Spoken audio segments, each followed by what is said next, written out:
ಈ ಅಪಾರ್ಟ್ಮೆಂಟುಗಳ ಮಾಲೀಕತ್ವ ಮತ್ತು ನಿರ್ವಹಣೆ ಮ್ಯಾನೇಜ್ಮೆಂಟ್ ಬಗ್ಗೆ ಕರ್ನಾಟಕದಲ್ಲಿ 1972ನೇ ಇಸ್ವಿಯಲ್ಲಿ ಒಂದು ಕಾನೂನು ಮಾಡಲಾಗಿತ್ತು. ಆದ್ರೆ ಇವತ್ತಿನ ಅವಶ್ಯಕತೆಗೆ ಅದು ಬಹಳ ಸಾಲದೇ ಇರುವಂತ ಕಾನೂನು ಆಗಿದೆ. ಹೊಸ ಕಾನೂನು ಮಾಡಬೇಕು ಅಂತ ನನ್ಗೆ ತಿಳಿದಾಗೆ ಒಂದು 10, 12, 15 ವರ್ಷದಿಂದ ಬೆಂಗಳೂರಿನಲ್ಲಿ ಬಹಳ ಬೇಡಿಕೆ ಇದೆ. ಇದನ್ನ ನಮ್ಮ ಸರ್ಕಾರ ಹಿಂದೆ ಸಿದ್ದರಾಮಯ್ಯನವರು ಮುಖ್ಯಮಂತ್ರಿಗಳಿದ್ದಾಗ, DK ಶಿವಕುಮಾರ್ ಅವರು ಉಪಮುಖ್ಯಮಂತ್ರಿಗಳಿದ್ದಾಗ ಈ ಬೇಡಿಕೆ ಬಹು ವರ್ಷಗಳ ಬೇಡಿಕೆಯನ್ನ ಗಮನಕ್ಕೆ ತಗೊಂಡು ಈ ಅಪಾರ್ಟ್ಮೆಂಟ್ ಮಾಲೀಕರ ಹಿತವನ್ನ ಕಾಪಾಡಬೇಕು. ಯಾರು ಅಪಾರ್ಟ್ಮೆಂಟ್ ಅನ್ನ ಖರೀದಿ ಮಾಡ್ತಾರೆ, ಡೆವಲಪರ್ ಅಲ್ಲ, ಅಪಾರ್ಟ್ಮೆಂಟ್ ಅನ್ನ ಖರೀದಿ ಮಾಡಿ ವಾಸ ಮಾಡುವಂತವರ ಸಂಖ್ಯೆ ಬೆಂಗಳೂರಲ್ಲಿ ಲಕ್ಷಾಂತರ ಇದ್ದಾರೆ. ಅವರ ಹಿತ ಕಾಪಾಡಬೇಕು ಅಂತ ಹೇಳಿ, ಹಾಗೂ ಅಲ್ಲಿ ಅಪಾರ್ಟ್ಮೆಂಟ್ ಅಸೋಸಿಯೇಷನ್ ನಡೆಸೋವಾಗ ಅದನ್ನ ಹೇಗೆ ನಡೆಸಬೇಕು ಅನ್ನುವಂಥದ್ದು, ಮತ್ತು ಅವ್ರಿಗೆ ಆ ಜಮೀನಿಂದ ಹಿಡಿದು ಅಪಾರ್ಟ್ಮೆಂಟು ಯಾವ ಜಾಗದಲ್ಲಿ ಕಟ್ಟಲಾಗಿದೆ ಆ ಜಮೀನು, ಅಲ್ಲಿರುವಂತಹ ಓಪನ್ ಲ್ಯಾಂಡ್ಸು, ಇವೆಲ್ಲ ಕೂಡ ಮಾಲೀಕತ್ವನು ಆ ಅಪಾರ್ಟ್ಮೆಂಟ್ ನ ಮಾಲೀಕರಿಗೆ ಸಲ್ಲಬೇಕು.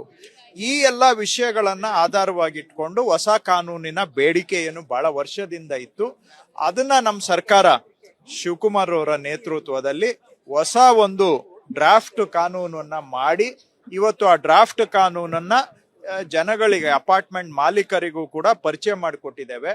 ಅದರ ಆಧಾರದ ಮೇಲೆ ಅವರ ಅಭಿಪ್ರಾಯಗಳು ಏನು ಅನ್ನೋದನ್ನು ಕೂಡ ತಗೊಂಡಿದ್ದೇವೆ. ಅವರು ಹೇಳಿರುವಂತ ಬಹುತೇಕ ಕೆಲವು ಅಭಿಪ್ರಾಯಗಳು ಈಗ ಆಲ್ರೆಡಿ ಕಾನೂನಲ್ಲಿ ನಾವು ಕವರ್ ಮಾಡಿದ್ದೇವೆ. ಕೆಲವು ಪಾಯಿಂಟ್ ಬಿಟ್ಟೋಗಿರುವಂತಹದ್ದು ಇದೆ. ಅದನ್ನ ನಾವು ವಿಧಾನ ಮಂಡಲಕ್ಕೆ ಮಂಡಿಸೋದಕ್ಕೆ ಮೊದಲು ಅವರ ಅಭಿಪ್ರಾಯಗಳನ್ನ ನಾವು ತಗೊಂಡು ಆ ನಂತರ ಕಾನೂನಲ್ಲಿ ಇನ್ನೂ ಸುಧಾರಣೆಯನ್ನ ಮಾಡಿ ವಿಧಾನ ಮಂಡಲಕ್ಕೆ ಮಂಡಿಸಿ ಒಪ್ಪಿಗೆ ತಗೊಂಡು ಇದಕ್ಕೆ ಕಾನೂನನ್ನ ಮಾಡಿ ಒಟ್ಟಾರೆ ಅಪಾರ್ಟ್ಮೆಂಟ್ ನ ಮಾಲೀಕರ ಅಂದ್ರೆ ಅಪಾರ್ಟ್ಮೆಂಟ್ ಅಲ್ಲಿ ವಾಸ ಮಾಡುವಂತ ಜನಗಳ ಅವರ ಕೈ ಬಲಪಡಿಸಬೇಕು. ಅವರ ಓನರ್ಶಿಪ್ ಮತ್ತು ಅಲ್ಲಿ ಮ್ಯಾನೇಜ್ಮೆಂಟು ಅದು ಸಲೀಸಾಗಿ ಆಗ್ಬೇಕು. ಯಾಕೆಂದ್ರೆ ಲಕ್ಷಾಂತರ ಜನ ಇವತ್ತು ಅಲ್ಲಿ ವಾಸ ಮಾಡ್ತಾ ಇರೋವಾಗ ಅವರ ಹಿತವನ್ನ ಕಾಪಾಡ್ತಕ್ಕಂಥ ಕೆಲಸ ಆಗ್ಬೇಕು. ಇದರ ದಿಕ್ಕಿನಲ್ಲಿ ಸರ್ಕಾರ ಇವತ್ತು ಒಂದು ದೃಢ ಹೆಜ್ಜೆಯನ್ನ ಇಟ್ಟಿದೆ. ಇವತ್ತು ಫಿಸಿಕಲ್ ಆಗಿ ಇಲ್ಲಿ ಕನ್ಸಲ್ಟೇಷನ್ ಮಾಡಿದ್ದೇವೆ. ಇದಲ್ಲದೆ ಇಮೇಲ್ ಮುಖಾಂತರನು ನಾನು ಅವ್ರಿಗೆ ರಿಕ್ವೆಸ್ಟ್ ಮಾಡಿದ್ದೇನೆ, ಅಥವಾ ಪತ್ರದ ಮುಖಾಂತರನು ಅವರು ಸಲಹೆಗಳನ್ನ ಕಳಿಸ್ಕೊಟ್ರೆ ಅವರ ಸಲಹೆಗಳನ್ನ ಆಧಾರವಾಗಿ ಇಟ್ಕೊಂಡು ಏನಾದ್ರೂ ಬದಲಾವಣೆ ಮಾಡ್ಬೇಕಾದ್ರೆ ಮಾಡಿ ಕಾನೂನು ಮಾಡ್ತೇವೆ. ಮುಂದಿನ ತಿಂಗಳಲ್ಲಿ ಅಸೆಂಬ್ಲಿ ಸೆಷನ್ ಇದೆ. ಸೊ ಮುಂದಿನ ತಿಂಗಳು ಅಸೆಂಬ್ಲಿ ಸೆಷನ್ ಅಲ್ಲಿ ಈ ಕಾನೂನನ್ನ ವಿಧಾನ ಮಂಡಲಕ್ಕೆ ಮಂಡಿಸಲೇಬೇಕು ಅಂತ ಮುಖ್ಯಮಂತ್ರಿಗಳು ಸೂಚನೆ ಕೊಟ್ಟಿದ್ದಾರೆ. ಸೊ ಹಾಗಾಗಿ ಆಗಸ್ಟ್ 6ನೇ ತಾರೀಕಿಗೆ ಅಧಿವೇಶನ ಶುರುವಾಗುತ್ತೆ.